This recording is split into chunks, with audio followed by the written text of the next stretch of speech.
Kumusta na kayo mga ka-traders preneur? Ayan, pag-usapan natin ng hamster combat na kinababaliwan ng napakaraming tao ngayon.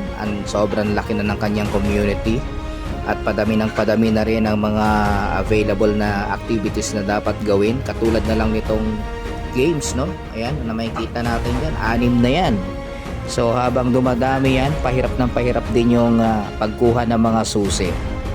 At may pumasok nga dyan, no, gumawa ng bot sa Telegram para mas mapabilis nila yan, no? Yung trabaho na yan, makakuha ng maraming susi. Pero meron po kayong ikagugulat at I'm sure na ikalulungkot ng mga gumamit ng bot na yon.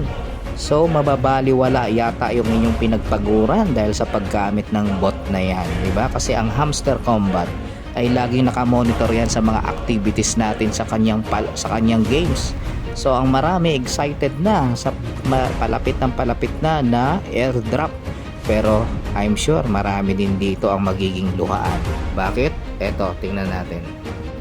Ayan, di ba? Sabi diyan, after a few weeks, we launched the playground section, a prototype of Future's hamster entertainment ecosystem. Several games have recently been integrated with hamster combat through the keys mechanism.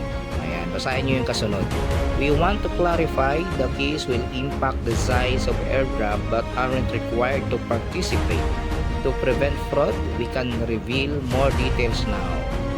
We can't reveal, but we are closely, ayan tingnan nyo we are closely monitoring key generation services and recording all artifacts obtained dishonestly.